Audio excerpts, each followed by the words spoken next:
ہمارے چینل میں خوش آمدید۔ چلیں شروع کرتے ہیں آج کی کہانی۔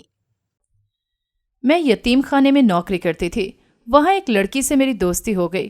وہ مجھ سے روز بولتی، باجی آپ آج میری جگہ سو جائیں، مجھے بہت تکلیف ہوتی ہے۔ میں سمجھی کہ اس کے بستر سے تکلیف ہے۔ میں نے اسی دن اس کا بستر بدلوا دیا، پر وہ اب بھی یہی کہتی۔ اس بار میں اس کی بات مان گئی اور اس کی جگہ چادر اوڑھ کر لیٹ گئی۔ آدھی رات ہی گزری تھی جب کبھی کبھی آنکھوں دیکھے واقعات بھی ہم جھٹلا دیتے ہیں کہ ہمیں ان پر یقین کرنے میں مشکل ہوتی ہے، لیکن وہ واقعات سچے ہوتے ہیں، کیونکہ آج کے دور میں اس بے حس معاشرے سے کسی بھی چیز کی توقع کی جا سکتی ہے جسے صرف اپنے فائدے اور نقصان سے مطلب ہوتا ہے۔ میرا نام زرار ہے اور میری عمر اس وقت 30 سال ہے۔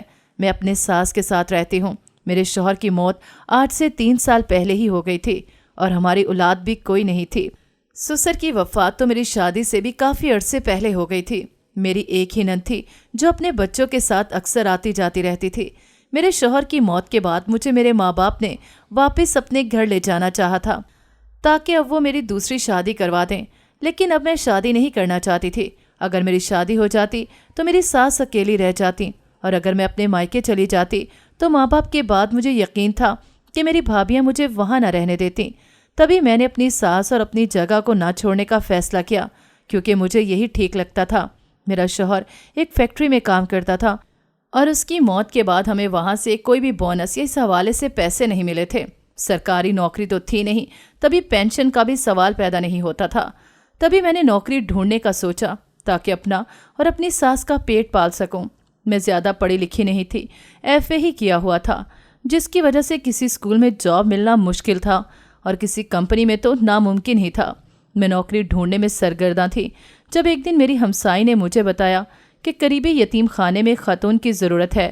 میں نے اس سے پوچھا کہ کام کیا کرنا ہوگا اور تنخواہ کتنی ہوگی، تو اس نے لا علمی کا اظہار کر دیا کہ یہ تو وہ نہیں جانتی، مگر اشتہار میں لکھا تھا کہ کوئی خاتون چاہیے، انہیں تو تم جا کر ایک بار دیکھ لو، کام بھی پتہ چل جائے گا کیا کرنا ہے۔ اس کی بات مان کر میں نے اگلے دن اپنی ساس کو بتا کر ان سے اجازت لی اور اس یتیم خانے کی طرف روانہ ہو گئی جس کا پتہ میری ہمسائی نے ہی مجھے دیا تھا۔ میں پیدل ہی سفر کر کے وہاں پہنچی تو سامنے ہی ایک گھر نما مکان تھا۔ مکان زیادہ شاندار نہیں تھا، بس ٹھیک ہی تھا۔ بڑے سے آہنی گیٹ کو پار کر کے میں اندر آئی تو مکان کے احاطے میں یتیم بچے کھیلتے کودتے نظر آئے۔ ان میں سے بہت سارے بچے اسپیشل بچے تھے جن میں کسی نہ کسی قسم کی معذوری تھی۔ مکان اندر سے کافی بڑا تھا۔ احاطے کے دائیں بائیں 2 اطراف میں کمرے بنے ہوئے تھے جن کے آگے چھوٹے چھوٹے برآمدے تھے۔ گیٹ کے پاس چوکیدار کا کمرہ تھا، جبکہ دوسری جانب گیٹ سے ذرا فاصلے پر ایک آفس نما کمرہ تھا۔ میں بچوں پر ایک نظر ڈال کے اس آفس میں داخل ہو گئی جہاں ایک خاتون کرسی پر بڑا جمع تھی۔ میں نے اسے اپنے آنے کا مقصد بتایا تو وہ مجھے خیر مقدمی مسکراہٹ سے نوازتی بیٹھنے کا اشارہ کر گئی۔ اس نے مجھے تعارف کروانے کا کہا تو میں نے اپنے نام کے ساتھ ساتھ تعلیم بھی بتا دی۔ میڈم نے کہا ٹھیک ہے آپ کل سے آ جائیے گا، لیکن ہماری ایک شرط ہے کہ آپ کو 24 گھنٹے یہیں رہنا پڑے گا، ہاں اتوار کو آپ اپنے گھر جا سکتی ہیں۔ ان کی شرط سن کر میں حیران ہوئی کہ ایسے تو میری ساس گھر پر اکیلی رہ جائے گی۔ میں نے پوچھا ایسا کیوں؟ تو اس نے کہا کہ بچوں کو ہر وقت دیکھ بھال کی ضرورت ہوتی ہے اور ان کے پاس کسی نہ کسی کا ہونا ضروری ہے۔ ویسے تو یہاں 2 اور لڑکیاں ہیں، لیکن آپ کو بھی یہاں رہنا ضروری ہے۔ میں نے پوچھا مجھے کرنا کیا ہوگا؟ تو میڈم نے کہا کہ آپ کو بس بچوں کی دیکھ بھال کرنی ہے، ان کے کھانے پینے کا خیال رکھنا ہے، اس کے علاوہ اور کوئی کام نہیں۔ ان کی بات سن کر اور مزید کچھ باتیں کر کے میں وہاں سے اٹھ کر گھر آ گئی۔ مجھے وہاں رہنے پر کوئی مسئلہ نہیں تھا کیونکہ وہ تنخواہ اچھی دے رہی تھی۔ مسئلہ میری ساس کا تھا جنہیں میں اکیلا نہیں چھوڑنا چاہتی تھی۔ میں گھر آ کر کھانا بناتی ہوئی یہی سب سوچے جا رہی تھی جب میری ساس نے میری پریشانی بھانپ کر مجھ سے میری پریشانی کی وجہ پوچھی۔ میں نے بنا کچھ چھپائے سب کچھ بتا دیا اور اپنی الجھن بھی بیان کر دی۔ تو میری ساس نے کہا کہ اس میں پریشانی کی کوئی بات نہیں، اگر تمہیں وہ نوکری اچھی لگی ہے تو کر لو، میں اکیلی رہ لوں گی۔ میں نے کہا مگر مجھے وہاں 24 گھنٹے رہنا پڑے گا، تو اس طرح آپ کے لیے کھانا وغیرہ کون بنائے گا؟ تو میری ساس نے پھر سے مجھے تسلی دی اور کہا کہ میں ابھی اتنی بوڑھی نہیں ہوئی کہ خود کے لیے کھانا بھی نہ بنا سکوں۔ ایک تو مجھ بوڑھی کے لیے اپنی زندگی برباد کر رہی ہو، اوپر سے مجھے بے حد سست کر دیا ہے۔ اچھا ہے کام وام کروں گی تو مجھ میں یہ سستی غائب ہو جائے گی۔ اپنے ساس کی بات سن کر میں ہنس دی اور پھر یتیم خانے میں نوکری کرنے کا سوچ لیا۔ अपनी सास की बात सुनकर मैं हल्की फुल्की हो गई थी और खुदा का शुक्र भी अदा किया कि मेरी सास को कोई मसला नहीं था। शाम के वक्त मैंने अपना कुछ ज़रूरी सामान पैक कर लिया जिसकी मुझे यतीम खाने में रहते हुए ज़रूरत पड़ सकती थी। अगले दिन मैंने अपना सामान उठाया, सास से मिली और यतीम खाने के लिए रवाना हो गई। मैंने यतीम खाने में पहुंचकर अपना सामान रखा और मैडम के ऑफिस पहुंच गई। मैडम मुझे देखकर यूं मुस्कुराई जैसे उसे यकीन था कि मैं ज़रूर आऊँगी। मैंने मैडम से वहाँ नौकरी करने की हामी भरी तो मैडम ने मुझे काम समझाने के बाद मुझे मेरा कमरा दिखाया जो दूसरी लड़कियों के साथ मुश्तरका था। मैडम ने मुझे यहाँ रहने के असूल ज़वाबित भी बता दिए जिनसे मुझे कोई मसला नहीं था। मैं मैडम के ऑफिस से निकलकर इस कमरे की तरफ बढ़ी जहाँ मुझे रहना था। कमरा सादा सा था और कमरे में 4 पलंग रखे हुए थे। एक तरफ बड़ी सी 4 खानों वाली अलमारी थी। कमरे में कोई नहीं था। दोनों लड़कियां शायद बच्चों के साथ थी। मैंने अपना बैग से कपड़े और जूते वगैरह निकालकर अलमारी में रखने शुरू किए और फिर सारा सामान सेट करने के बाद मैंने खाली बैग अलमारी के ऊपर रख दिया।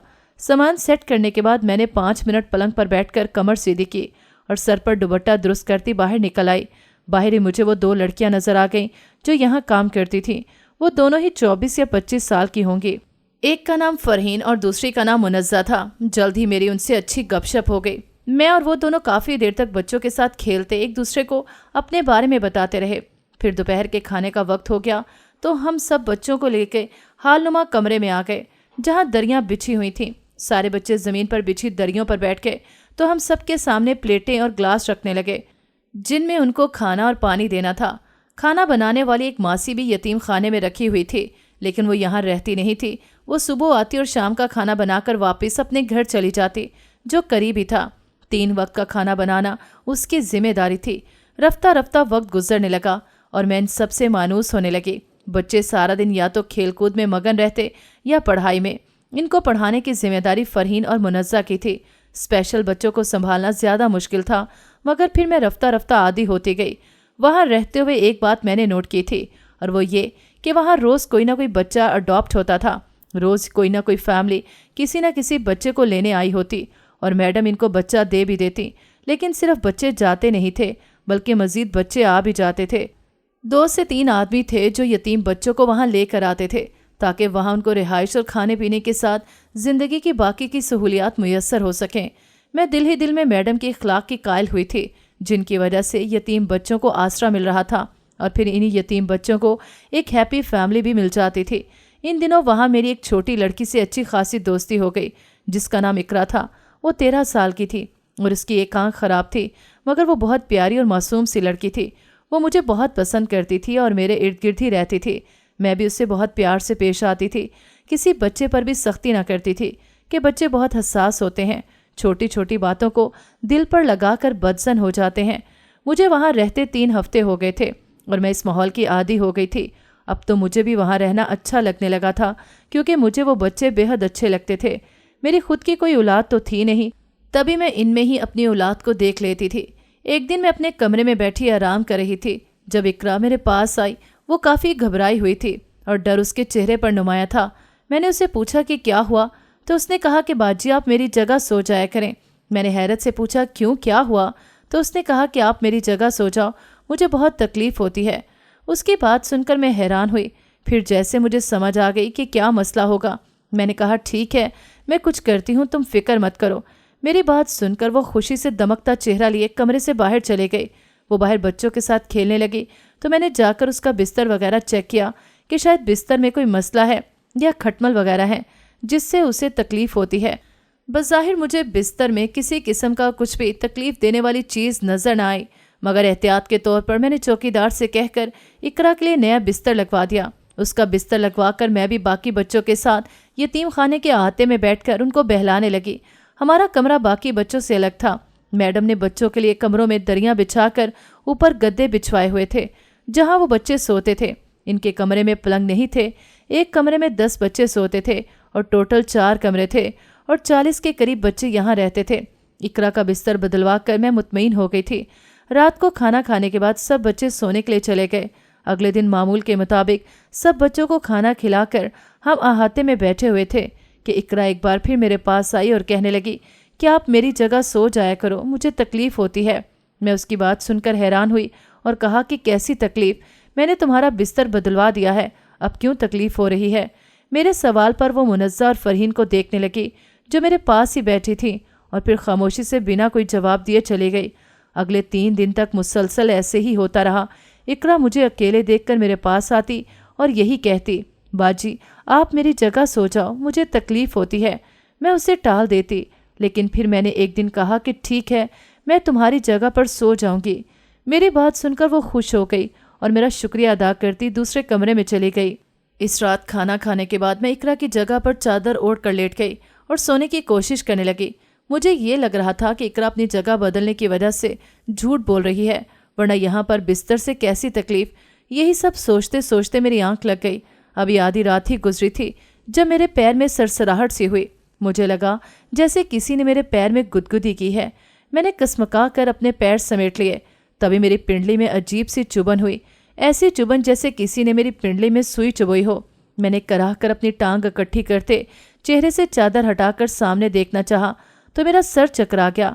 आंखों के आगे अंधेरा छाने के बायस मुझे कुछ भी वाज़ेह दिखाई नहीं दे रहा था, बस धुंधला सा मंजर नजर आ रहा था। मुझे अपने सामने 2 ह्योले से नजर आए और कुछ सरगोशियां भी सुनाई दीं, लेकिन मेरे चकराते सर ने मुझे मजीद होशो हवास में न रहने दिया और मैं लुढ़क कर बेहोश हो गई। अगली सुबह मेरी आंख खुली तो मेरा सर शदीद भारी हो रहा था। आंखें ऐसे बोझल थीं जैसे मनो वजन लाद दिया हो। मैंने मुंह धोते हुए आईना देखा तो हैरत ज़दा रह गई। मेरी आंखें बेहद सुर्ख हो रही थीं। चेहरे पर पानी के छींटे मारते मैंने बाहर का रुख किया।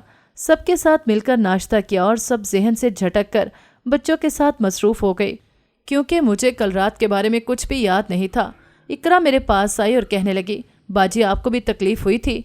मैंने कहा, इकरा तुम जानबूझकर बहाने बनाती हो, मुझे तो कोई तकलीफ़ नहीं हुई। कल से तुम अपनी जगह पर ही सोगी। इकरा मेरी 2 टोक बात सुनकर घबरा गई और कहने लगी, मैं वहाँ नहीं सोऊंगी। मैंने मज़ीद कुछ न कहा और अपने काम में मसरूफ़ रही। इकरा मुझे नाउमीदी से देखकर वापस एक कोने में खामोशी से बैठ गई। यतीम खाने में 3 और बच्चे आ गए थे और तीनों ही बेहद खूबसूरत थे। अगले दिन इतवार था तो मैं अपनी सास से मिलने घर चली आई। मेरी सास मुझे देखकर बेहद खुश थी। मैंने अपना खर्चा निकाल कर बाकी की सारी तनख्वाह सास को दी तो वो मेरी बलाएं लेती, मुझे दुआओं से नवाजने लगी। मैं अपनी सास को यतीम खाने और अपनी रूटीन के बारे में बताती रही। सोमवार की सुबह मैं वापस यतीम खाने आई थी। सुबह से शाम और फिर शाम से रात हो गई, मगर इकरा मुझे नजर न आई। मैंने मुनज़्ज़ा से इकरा के बारे में पूछा तो मुनज़्ज़ा ने हैरत से पूछा, तुम्हें नहीं मालूम? मैंने कहा कि क्या नहीं मालूम? फरहीन ने जवाब दिया कि इकरा को एक आदमी ने अडॉप्ट कर लिया है और वो कल ही यहाँ से चली गई थी। ये बात सुनकर मैं बेहद उदास हो गई, क्योंकि इकरा के साथ मैं बहुत अटैच हो गई थी, जो हर वक्त मेरे इर्द गिर्द पाई जाती थी। फिर मैंने सोचा कि अच्छा ही है, ये उसे एक बेहतर मुस्तकबिल मिल जाएगा और उसे यहाँ के बिस्तर से तकलीफ भी नहीं होगी। मैं इकरा को भूल नहीं पा रही थी, मगर फिर खुद को बाकी बच्चों के साथ मसरूफ़ रखने लगी। रोज़ नए बच्चे आ जाते और पुराने बच्चों में से कुछ बच्चों को रोज़ कोई ना कोई अडॉप्ट कर लेता। मैं कुछ हैरान भी होती थी कि ऐसा पहली बार देखा है कि एक दिन में इतनी अडॉप्टेशन होती है, वरना लोग तो बहुत कम यतीम बच्चों को गोद लेते हैं और अगर गोद भी लें तो वो बच्चों को अपने घरों में मुलाजिम रख लेते हैं। यही सब मैंने मुनज़्ज़ा और फरहीन से कहा तो उन्होंने ये कहकर बात ही ख़त्म कर दी कि बुरे लोगों के साथ अच्छे लोग भी होते हैं और वही अच्छे लोग बच्चों को गोद लेते हैं। और ये तो अच्छी बात है कि जितने भी यतीम बच्चे हैं उनको एक अच्छी और हैप्पी फैमिली मिल रही है। इनकी बात सुनकर मैं बज़ाहिर तो खुश हो गई, लेकिन मुझे ये सब अब भी अजीब लग रहा था। मज़ीद 1 हफ्ता गुजरा और नई आई हुई बच्ची मेरे पास आई, जिसे आए 3 से 4 दिन ही हुए थे। वो बच्ची बेहद प्यारी थी और बाल घुंघरियाले थे। उसने मेरे पास आकर कहा कि मुझे अपने बिस्तर पर नहीं सोना, मुझे तकलीफ़ होती है। उसकी बात सुनकर मैं चौंक गई, क्योंकि ऐसा ही कुछ इकरा ने भी कहा था। मैंने कहा, क्या तकलीफ़ होती है बिस्तर से? उस लड़की ने मेरी बात सुनकर रोना शुरू कर दिया और उसे रोते देखकर मैं बौखला गई। वो तकरीबन 10 साल की थी। उसने रोते हुए कहा कि सारे जिस्म में बेचैनी होती है और दर्द होता है। उसकी बात से मैं कुछ भी नहीं समझी थी। तभी मैंने कहा, कैसी बेचैनी होती है? उसने कहा कि इसको पहले चुभन होती है और फिर नींद आ जाती है, लेकिन जब वो सोकर उठती है तो सारे जिस्म में दर्द होता है। इसकी बात सुनकर मैं परेशान सी हो गई। जो ख्याल मेरे जहन में आ रहा था उसे मैं सोचना भी नहीं चाहती थी कि यहाँ ऐसा भी हो सकता था। मैंने उसका हाथ पकड़ा और उससे कहा कि आओ मेरे साथ। मैं उसका हाथ थामकर उसे अपने कमरे में ले आई। कमरे में आकर मैंने उसकी कमीज़ ऊपर की तो मैं घबरा गई और वापस कमीज़ नीचे गिर गई, क्योंकि उसके जिस्म पर नीलों और खिराशों के निशान थे। मैं समझ गई थी कि इसका जिनसी इस्तेहसाल हुआ है, लेकिन यहाँ ऐसा कौन कर सकता था? ये बात मेरी समझ से परे थी। मैंने उसके आंसू साफ किए और कहा कि आज मैं आपके पास होंगी, घबराओ नहीं। इतना कहकर मैं उसे चुप करवाती बाहर ले आई और कहा कि इससे ये बात किसी को नहीं बतानी। मेरी बात पर वो सर हिला गई। उसकी हालत देखकर मैं सख्त परेशान हो गई थी। एक तो यतीम, ऊपर से इसका ये हाल। दुख से मैं रोने लगी थी, मगर जल्द ही खुद पर काबू पा लिया। रात को मैं इसके करीब ही बिस्तर पर चादर ओढ़ कर लेट गई। किसी को भी नहीं पता था कि मैं उसके पास सोई हूँ, क्योंकि मैं सबके सोने के बाद वहाँ आई थी। मुझे परेशानी से नींद भी नहीं आ रही थी। 12 बजे का वक्त था जब दरवाजे पर आहट हुई। मैंने चौंक कर चादर की ओर से देखा तो वो 2 आदमी थे जो उसी तरफ आ रहे थे। ये वही 2 आदमी थे जो यतीम बच्चों को यहाँ लेकर आते थे। मेरे देखते ही देखते वो हमसे कुछ दूर लेटी बच्ची की तरफ बढ़े। उनमें से एक ने अपने हाथ में मौजूद टॉर्च से इस बच्ची पर रोशनी डाली, दूसरे ने हाथ में पकड़ी सिरिंज उसके बाजू में चुभई। 2 मिनट के वक्फे से वो लोग इस बच्ची को उठाकर बाहर ले जाने लगे। उनको बच्ची को ले जाते देखकर मैं तेजी से अपनी जगह से उठी, अपने पास लेटी बच्ची पर चादर दुरुस्त की और चप्पल पहनकर बाहर की जाने बढ़ी। वो लोग बच्ची को उठाए इस यतीम खाने से बाहर ले जा रहे थे। मैंने पहले सोचा कि मैडम को बताती हूँ, लेकिन फिर मैंने देखा कि वो चौकीदार से बात कर रहे थे, जिसका मतलब था कि मैडम और मैडम का चौकीदार दोनों ही इस बारे में सब कुछ जानते थे। मैं तेजी से एक जानिब मौजूद दीवार की जाने बढ़ी। अगर मैं गेट से जाती तो चौकीदार को पता लग जाता और शायद मुझ पर शक भी हो जाता, जो मैं नहीं चाहती थी। दीवार ज्यादा ऊंची नहीं थी। मैं तेजी से एक स्टूल रखकर दीवार पर चढ़ी और दूसरी तरफ कूद गई। मैं सड़क पर दाएं जानिब आई तो सामने ही मुझे वो 2 आदमी नजर आए जो इस बेहोश बच्ची को सामने वाले घर में ले जा रहे थे। ये एक पुराना सा घर था जिसकी 4 दीवारी बेहद छोटी थी, यही कोई 3 या 4 फुट। यह घर हमेशा बंद ही रहता था। इनके घर में दाखिल होने के बाद मैं भी तेजी से दीवार फैलाकर घर में दाखिल हुई, मगर अंदर का दरवाज़ा वो बंद कर चुके थे। मैं घूम फिर कर खिड़कियों से अंदर का मंजर देखने की कोशिश करने लगी, मगर मुझे कुछ नजर नहीं आया। मैं घर के पिछले हिस्से में आई कि शायद कोई अकबी दरवाज़ा नजर आ जाए, और मुझे अकबी दरवाज़ा मिल भी गया जो खुला हुआ था। मैं तेजी से अंदर दाखिल हुई। सारा घर अंधेरे में डूबा हुआ था, लेकिन एक कमरे की लाइट ऑन थी। मैं तेजी से इस कमरे की जानिब बढ़ी, मगर दरवाज़ा लॉक था। मैंने खिड़की का रुख किया और खुली खिड़की से अंदर झांकने लगी, मगर अंदर का मंजर देखकर मेरे होश उड़ गए। वो छोटी बच्ची बेड पर बरहना लेटी हुई थी, जबकि खुद वो बेहोश थी। एक आदमी अब उसके ऊपर झुक रहा था, जबकि दूसरा मेरी नज़रों से ओझल था। मैंने बगैर इंजाम की परवाह किए तेजी से खिड़की पीटना शुरू कर दी। अगर खिड़की में सुलाखें ना लगी होती तो मैं अंदर कूद गई होती।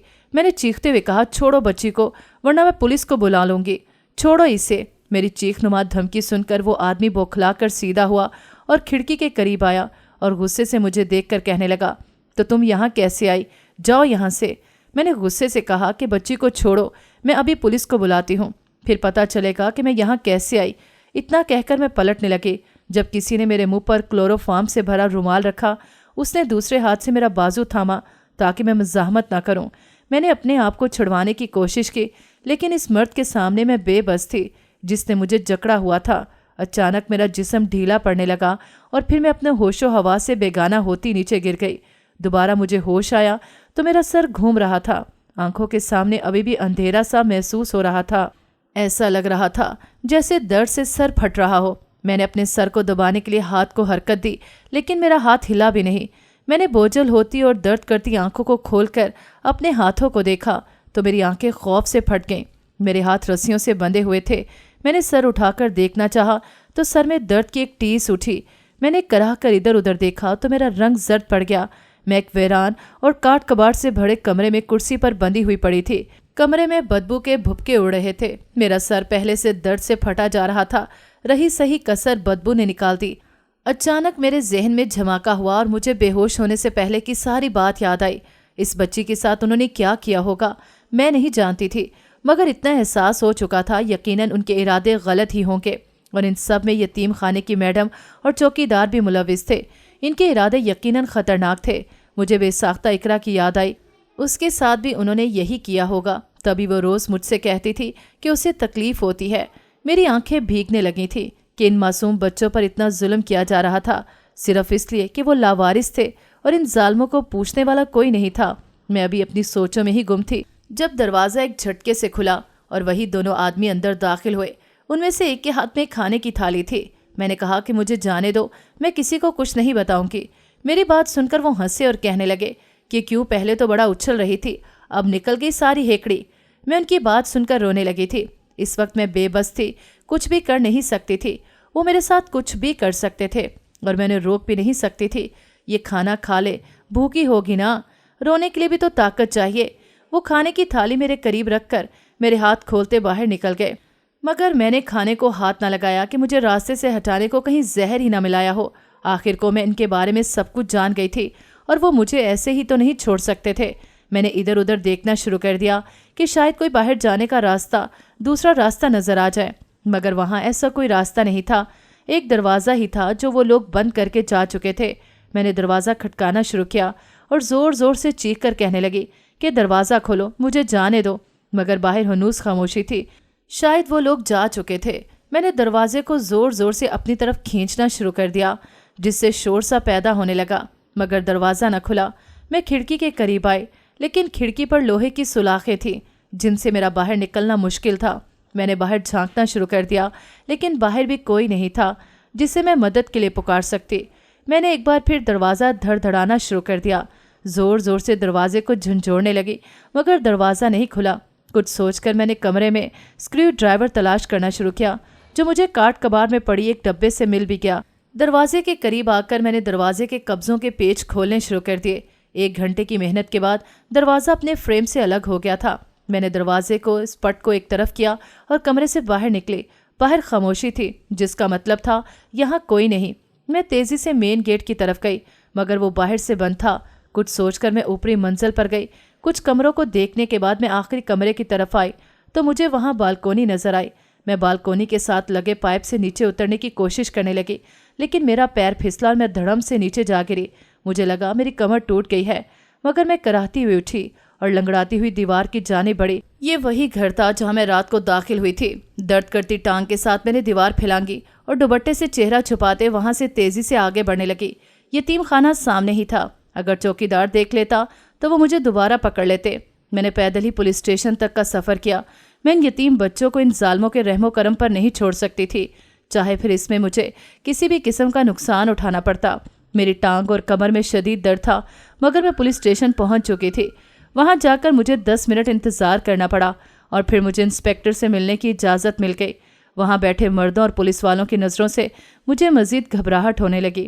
میں نے انسپیکٹر کے پوچھنے سے پہلے ہی اسے سب کچھ بتانا شروع کر دیا جو میں نے وہاں دیکھا تھا۔ وہ دھیان سے میری بات سنتا رہا اور پھر پوچھا کہ کوئی ثبوت ہے تمہارے پاس؟ اس کی بات پر میں نے نفی میں سر ہلا دیا، کیونکہ ثبوت تو کوئی بھی نہیں تھا میرے پاس۔ پھر میں نے کہا کہ ثبوت نہیں ہے، مگر میں گواہی دینے کو تیار ہوں۔ انسپیکٹر نے کہا کہ گواہی سے کچھ نہیں ہوتا جب تک ثبوت نہ ہو، ہم ان کا کچھ بھی نہیں بگاڑ سکتے، اور ایسا بھی تو ہو سکتا ہے کہ تمہاری ان سے کوئی دشمنی ہو۔ میں نے کہا کہ میں ایک بیوہ عورت ہوں، نہ میرا کسی سے جھگڑا ہے نہ کوئی دشمنی۔ میں ان بچوں کو بچانا چاہتی ہوں جن کے ساتھ وہ نہ جانے کیسا گھناؤنا کھیل کھیل رہے ہیں۔ میں اکیلی ان کا کچھ بھی نہیں بگاڑ سکتی، میری کوئی اولاد نہیں ہے، لیکن وہ بچے بھی میری ہی اولاد ہیں، اور میں اپنی ہی اولاد کا برا کیوں چاہوں گی؟ میری بات سن کر وہ کچھ دیر خاموش رہا اور پھر کچھ سوچ کر کانسٹیبل سے میری FIR لکھنے کو کہا۔ میں نے یتیم خانے کی میڈم کے خلاف FIR لکھوا دی اور مجھے اغوا کرنے پر ان دونوں آدمیوں کے خلاف بھی رپورٹ درج کروا دی گئی۔ انسپیکٹر نے کہا کہ اگر انہوں نے ابھی تمہیں نقصان پہنچانا ہے تو آئندہ بھی پہنچا سکتے ہیں، تو دھیان سے رہنا۔ میں نے سر ہلا دیا اور پھر وہاں سے نکل کر اپنے سسرال پہنچی۔ وہاں سے اپنی ساس کو لیا اور ساتھ میں کچھ ضروری سامان لے کر میں اپنے مائکے آ گئی کہ اگر ان لوگوں کو میرے سسرال والے گھر کا پتہ بھی ہوتا تو یہاں کا پتہ نہ ہوتا، اور نہ ہی وہ مجھے نقصان پہنچا سکتے تھے۔ میری ساس میری اتنی جلد بازی اور احتیاط پر حیران تھی اور مجھ سے وجہ بھی پوچھ رہی تھی، جس پر راستے میں ہی میں نے اپنی ساس کو ساری بات سے آگاہ کر دیا، جسے سن کر میری ساس بھی پریشان ہو گئی تھی، لیکن میری ہمت پر مجھے سراہ بھی رہی تھی کہ ظالم کے ظلم پر چپ رہنے والا بھی ظالم ہے، اور میں نے ظالم کے خلاف قدم اٹھا کر نیکی کی ہے۔ انسپیکٹر کا نمبر میں لے آئی تھی اور اسے یتیم خانے کا ایڈریس بھی دے آئی تھی۔ اگلے کچھ دنوں میں انسپیکٹر نے اپنی ٹیم سے ایک مرد اور ایک عورت کو ایک بچہ اڈاپٹ کرنے کے لیے بھیجا تھا، لیکن یہ بھی ہدایت کر دی تھی کہ وہاں جا کر انہیں بچے کی ڈیل ایسے کرنی ہے جیسے انہیں وہ بچہ کسی خاص مقصد کے لیے چاہیے۔ ان کے کپڑوں میں کیمرہ لگا ہوا تھا، جس کی وجہ سے وہاں کی ہر بات کی ریکارڈنگ ہو جاتی۔ ان کا یہ پلان کامیاب رہا تھا۔ ڈیل کے دوران ہی میڈم نے اپنا پول کھول دیا कि वो बच्चों को स्मगल करते हैं और उनके पास हर किस्म का बच्चा है। इस दिन वो लोग रिकॉर्डिंग करके वापस आ गए थे और अगले ही दिन पुलिस ने वहां छापा मारा। मैडम के ऑफिस के खुफिया लॉकर से बहुत सी फाइलें मिली थी जिसमें उनका सारा डाटा मौजूद था और किस मुल्क में कितने बच्चे स्मगल किए वो सारी तफसीलात भी थी। इसके साथ ही मैडम के ऑफिस से ड्रग्स भी मिली थी।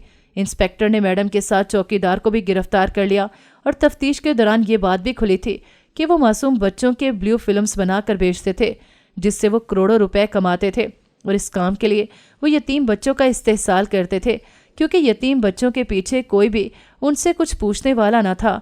वो जो चाहे खुलेआम करते। इस काम के लिए मैडम ने 2 बंदे रखे हुए थे जो बच्चों की ब्लू फिल्म्स बनाते थे और ये वही 2 आदमी थे जिन्होंने मुझे अगवा किया था। जितने भी लोग यतीम खाने में बच्चों को अडॉप्ट करने आते थे वो उन्हें बेटी या बेटा बनाकर रखने के लिए गोद नहीं लेते थे बल्कि आगे उन्हें बेच देते थे और इस तरह ये कारोबार चलता जा रहा था। ये 2 आदमी यतीम खूबसूरत बच्चों को ढूंढ कर लाते थे और ऐसे बच्चे लाते जिनका कोई वाली वारिस नहीं था। बच्चों को स्मगल करके और उनकी वीडियोस से वो लोग बेहद पैसे कमा रहे थे और पैसे के लालच में भूल गए थे कि वो इन मासूम जानों पर कितना जुल्म कर रहे हैं। मैडम पर और उसके आदमियों पर केस चला था और सबूतों के तहत जल्द ही सबको कड़ी से कड़ी सजा मिल गई थी और अब वो सब जेल में अपने अपने किए गुनाहों की सजा भुगत रहे थे। मैंने भी अदालत में मैडम के और उसके आदमियों के खिलाफ गवाही दी थी और वो सब कुछ बताया था जो मैंने यतीम खाने में देखा था। मेरी तरह मुनज़्ज़ा और फरहीन भी इस सब से लाइल्म थी और उन्हें भी ये सब जानकर बहुत हैरत और अफसोस हुआ था कि जिन बच्चों को वो इतने प्यार से पाल रही थी उनको कैसे मज़ूम मकासद के लिए इस्तेमाल किया जाता था। इंस्पेक्टर ने यतीम खाने की जिम्मेदारी मुझे सौंप दी थी जिसे मैंने बखुशी कबूल कर लिया था। मुझे मैडम से नफरत थी और मैंने खुद से अहद किया था कि मैं अब इन बच्चों पर कभी कोई आंच नहीं आने दूंगी। अब से इन बच्चों को मैंने अपने बच्चे मान लिया था। ऐसा नहीं है कि हर यतीम खाने में ऐसा होता है। बहुत से लोग हैं जो अपने यतीम खानों में यतीम बच्चों को बहुत प्यार से रखते हैं और कभी भी उन्हें किसी किस्म की तकलीफ नहीं पहुंचने देते क्योंकि इनके दिल में खुदा खौफी होती है। लेकिन कुछ मैडम जैसे लोग भी होते हैं जो पैसों की खातिर कुछ भी बुरा करने से नहीं चूलते।